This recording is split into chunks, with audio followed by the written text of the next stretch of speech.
ये खाना हमारे शरीर में सेरोटोनिन को सेक्रेट करता है, यू नो।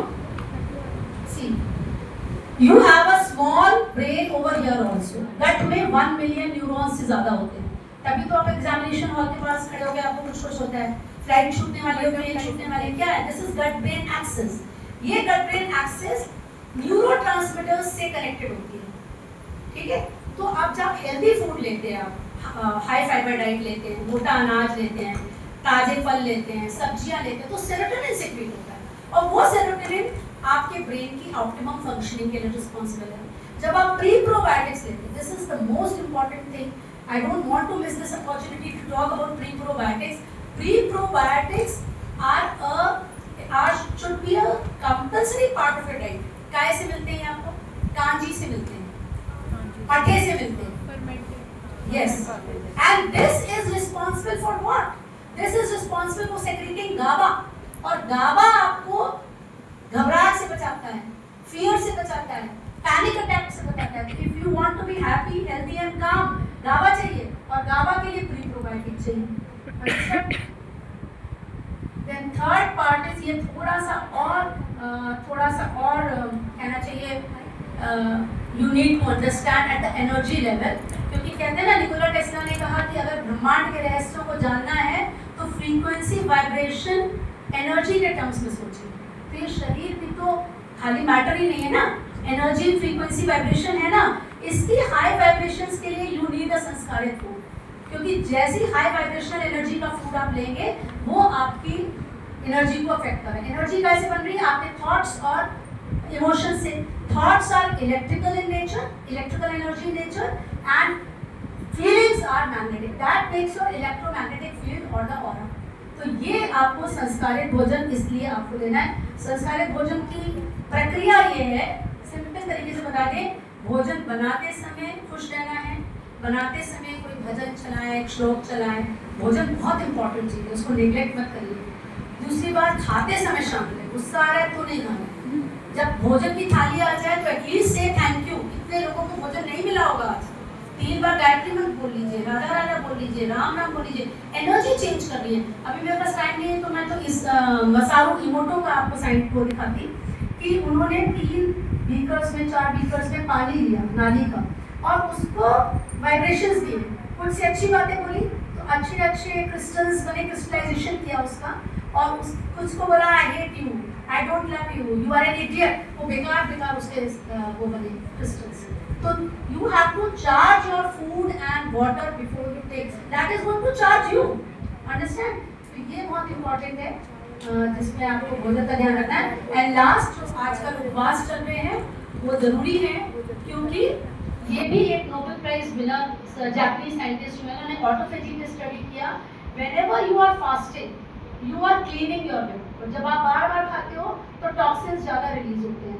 जब आप गैप करते हो उपवास में तो जो डेड सेल्स हैं वो हेल्दी सेल्स का भोजन बन जाते हैं. तो recycling, repairing, cleaning automatically happening. तो ये भी बहुत इंपॉर्टेंट है. Now I will not go into कि क्या खाएं क्या नहीं खाएं, बस मैं 2 उदाहरण बताना चाहती हूँ. दिस इज, हालांकि high nutrition food is related to autism, पर मैं 2 एग्जाम्पल वो दे रही हूँ जिन बच्चों ने बहुत सारा जंक फूड लिया. उनके 2 न्यूबॉर्न केसेस मेरे सामने आए. They had to be operated soon after they were delivered. बहुत सारा, किसी ने नूडल्स खाया था, पिज्ज़ा, बर्गर खाया था. एक बच्चे की तो कई हिस्सों में आंतों को काटना पड़ा था. सब, अब आप सोचिए कि वो खाना तो बच्चा नहीं खा रहा था, माँ खा रही थी, लेकिन उसका इंटेस्टाइन अफेक्ट हुआ बच्चे का. One child could be saved, the other could not be saved. Junk food से बचिए, वो आपके हिप्पोकैम्पस को छोटा कर देगा, लर्निंग को कम कर देगा, मेमोरी को कम कर देगा. समझ रहे हैं? जितना जंक फूड खाएंगे. प्रिजर्वेटिव्स वाले फूड से बचिए, कलरिंग एजेंट्स वाले फूड से बचिए, बासी खाने से बचिए, मैदा खाने से बचिए, कोल्ड ड्रिंक्स, टी, कॉफ़ी, इसको लिमिट करिए. ठीक है. अब गैमीज पर मैंने, हालांकि ड्रिंकिंग भी इनडायरेक्टली रिलेटेड है, मेरे को कोई डायरेक्ट एविडेंस नहीं मिला स्ट्रेस मतलब स्टडीज़ में कि ड्रिंकिंग का कोई ऑटिज्म से रिलेटेड है, पर definitely low IQ babies you find with foetal alcohol syndrome. But tobacco is giving rise to a variant of ASD. एक वेरिएंट टोबैको और स्मोकिंग मदर्स में मिलता है ऑटिज्म का। And tobacco is again, smoking is related to cleft lip, cleft palate and sudden infant death syndrome. बच्चा होने के बाद तुरंत कभी भी मर सकता है। I will not go into this details क्योंकि ये सब्जेक्ट से रिलेटेड नहीं है। Exercise, yes definitely will give rise to healthy baby. और एक्सरसाइज में भी see, why do we have international yoga day and not international gym day? कोई बता सकता है? योग डे ही क्यों मनाया जा रहा है? Why international gym day? बाहर तो जिम होते बहुत सारे। फिजिकली, इमोशनली, स्पिरिचुअली, हर तरह से मेंटली तो मेंटल स्ट्रेंथ बढ़ा रहे हैं। योग आसन जो होते हैं वो हमारी muscles, bone marrow, neuro central nervous system मतलब न्यूरोस्केलेटल जो पूरा सिस्टम है उसकी फ्लेक्सिबिलिटी और उसकी स्ट्रेंथ दोनों पे काम कर रहे हैं। दूसरी बात, ये थोड़ा सा गुण विषय जिसको नहीं पता, जो चक्र होते हैं ना हमारे, उस चक्रों पे एनर्जी बॉडी पे काम करता है। तो इसीलिए हमारे पास फर्टिलिटी एनहांसिंग आसन भी होते हैं और उसको हम लोग करवाते हैं क्लासेस में अपनी मदर्स से, ठीक है। तो इसमें सूर्य नमस्कार और प्रज्ञा योग कर सकते हैं। Now coming to this de-stressing therapy, stress is directly linked to autism. All the studies have shown high level of stress can lead to autism. तो ये de-stressing therapies क्या है? तो वो है आपका प्राणायाम है, ध्यान है। प्राणायाम is again very sort of increasing your energy exercise. Energy का वाइटल फोर्स है प्राण जिसकी वजह से हम जिंदा हैं। तो प्राणों को बढ़ाने की जो तरीका है वो प्राणायाम है। वो आपके सिंपैथेटिक और पैरासिम्पैथेटिक सिस्टम को बैलेंस करता है। और बच्चों को इस समय जो पढ़ने वाले बच्चे हैं उनको भ्रामरी प्राणायाम करना चाहिए। आप न्यूरो साइंटिस्ट डॉक्टर श्वेता आदातिया को फॉलो करिएगा। उन्होंने ये बताया एक भ्रामरी प्राणायाम करने से भी बहुत सारी अल्फा वेव्स जनरेट होती है। अल्फा हमें चाहिए लिम्बिक सिस्टम में जहाँ हमारे इमोशनल सेंटर है, और यहाँ हमें चाहिए बीटा गामा जो हम फोकस कर सकें। तो दोनों के लिए ये प्राणायाम, भ्रामरी प्राणायाम इम्पॉर्टेंट है and increases your vital capacity. Medical फायदे क्या है प्राणायाम के? ऑक्सीजनेशन बढ़ाता है, सर्कुलेशन बढ़ाता है, ब्लड सर्कुलेशन, हीमोग्लोबिन लेवल बढ़ाता है, इम्यूनिटी बढ़ाता है, स्ट्रेस लेवल कम करता है। सेम ध्यान, मेडिटेशन क्या कर रहा है? फिजिकल बहुत सारे फायदे हैं आपके, मेडिकल भी फायदे हैं। मानसिक रूप से आपको शांत कर रहा है, हैप्पी कर रहा है। अल्फा वेव्स इंक्रीज कर रहा है, यू आर मोर पीसफुल। और जब आप पीसफुल रहेंगे तो आप ज़्यादा अच्छे निर्णय ले सकते हैं। ये मैं डायग्राम बता देती हूँ आपको। जब और ध्यान अगर करेंगे तो प्री फ्रंटल कॉर्टेक्स का जो घनत्व है, मतलब जो ग्रे मैटर है, वो बढ़ जाएगा। ऐसा एमआरआई स्टडी होगा।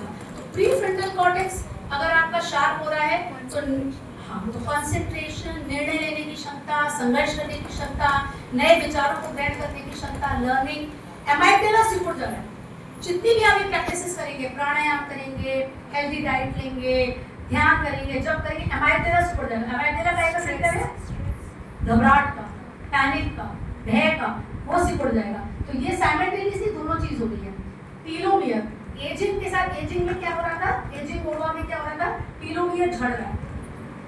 जब जैसे जैसे हम बड़े होते जाते हैं तो टीलोमियर झड़ता जाता है ना, एंड क्रोमोसोम में ये चेंज हो रहा है। लेकिन आप मेडिटेशन करेंगे तो टीलोमियर वैसे ही रहेगा। इनफैक्ट टिबेटन मंक्स में देखा गया कि टीलोमियर उनका बड़ा हो गया। इलेक्ट्रिकल एक्टिविटी का एक आइडिया दे देती हूँ आपको। आप परेशान होते हैं तो जैसे ज़्यादा सोच रहे हैं तो बीटा वेव्स, शांत हैं तो अल्फा, नींद में आपके delta and theta, when you are very focused then gamma.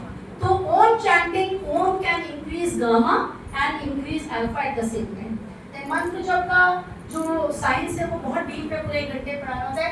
ये क्या करता है? इन चक्रों को जागृत करता है and each chakra is corresponding to an important nerve plexus. वो नर्व प्लेक्सस कॉरेस्पॉन्डिंग ऑर्गन की हेल्थ के लिए इंपॉर्टेंट है, ठीक है। देन रीडिंग गुड बुक्स, ये बुक्स आप इसकी फोटो ले सकते हैं, मैं आपको दिखा देती हूँ। ये आपके काम की लाना चाह रही थी लेकिन थोड़ा क्लिनिक से निकलने में हो गया। जितने भी प्लान करनी है प्रेगनेंसी, सुप्रजनन, भावी पीढ़ी का नव सृजन, ये इंपॉर्टेंट है। हमारी भावी पीढ़ी और उसका नव निर्माण, गृहस्थ में प्रवेश से पूर्व जिम्मेदारी समझे, सफल दाम्पत्य के मौलिक सिद्धांत, और बालकों का भावनात्मक development. This will be very related to autism की बालों जो बच्चे हैं उनका इमोशनल डेवलपमेंट कैसे हो।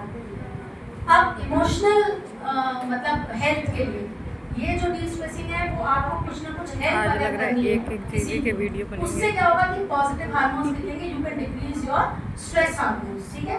and all this is going to affect the health of the gametes.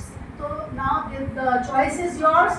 आपको ऐसे वाले gametes चाहिए कि ऐसे वाले gametes चाहिए, because this is directly related to the child that is going to come into this world. तो अगर आपको बच्चा प्रसन्न चाहिए, तनाव मुक्त, एकाग्रचित, हर क्षेत्र में अच्छा, all over confident, तो you have to practice whatever we told you. Otherwise we know कि कैसे आजकल जो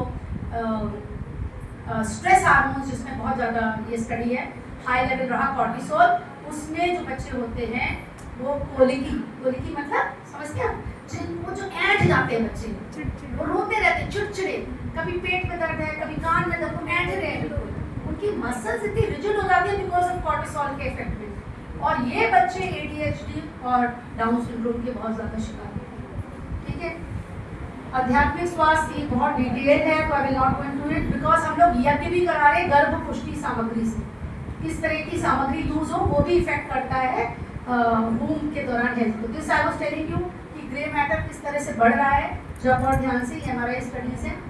देन एयर पोल्यूशन आपके आसपास नहीं होना चाहिए, तो बागवानी जरूर करिए, अच्छे अच्छे चित्र लगाइए, सद्भाग्य लगाइए।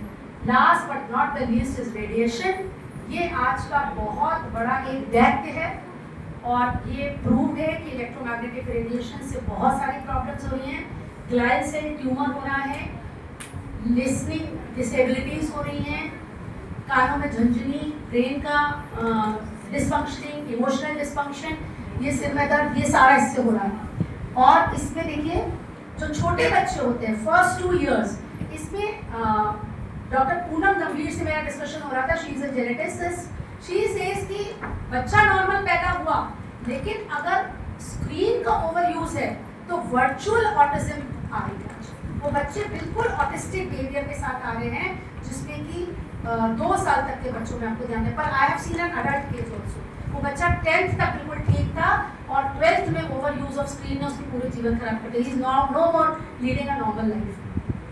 सो रेडिएशंस को आपको ध्यान रखें, because this radiation during pregnancy can cross the placental barrier, वो बच्चे के जर्म सेल को अफेक्ट कर रहा है ये। और मेल में मैंने आपको बताई दिया DNA फ्रेगमेंटेशन हो रहा है। So this is the QR code for our classes.